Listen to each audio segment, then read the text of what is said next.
Hi, Jay and Amanda. This is Steve from Tampa, Florida. On the bonus episode, Amanda, recently you said you wanted to hear from someone who had contact with conservative gun owners, and I'm not someone who frequently hangs out with conservative gun owners, but recently, before the Parkland shooting occurred, my girlfriend and I went to dinner with a conservative couple from Texas, who over the course of conversation that night I learned were owners of AR-15s. Meaning each of them had one in a his and her situation. And I think it's safe to say that their kids own guns too. During the course of the evening, rather than challenge them on gun control, I just asked them about their positions. In our conversation, they said a few things that I thought I'd share with you. First, they said that they, as I said, they're owners of AR-15s, and they said that they carried their assault rifles with them primarily when they went to enjoy recreational activities like fishing and riding ATVs near the U.S.-Mexico border. One time, they said border agents had approached them on a patrol and asked if they were armed and encouraged them to bring all the firepower they had in the face of dangers lurking nearby. They clearly felt validated that a border security agent had told them this.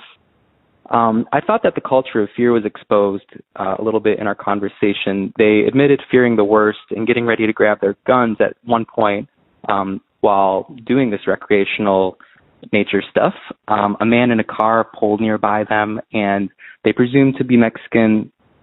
He parked not too far from where they were fishing and opened his trunk. They told me they were in suspense and ready to grab their weapons until they saw that he had simply grabbed a fishing rod.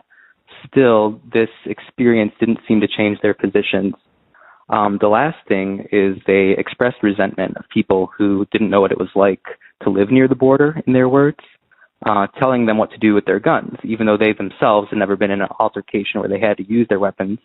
I can only assume they've heard enough stories from conservative media and the like-minded people around them to feel validated in their position that they might, in fact, need to use them because this is the reality they live in.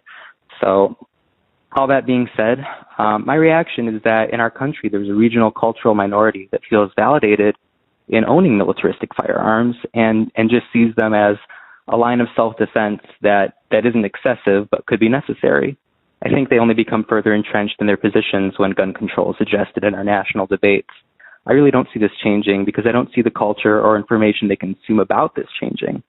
So I know that's not exactly heartening, but I just thought I'd share that experience. I'm not sure if it illuminates anything, but I will say that I was struck by how kind and warm-hearted these people were. And I thought to myself, had they been living in any other state, I don't think they'd own these firearms. I really think there's a regional cultural thing happening. I don't want to go over my time, so let me just stop there. I hope that this was interesting to listen to. Thanks, guys, for all you do. Bye-bye.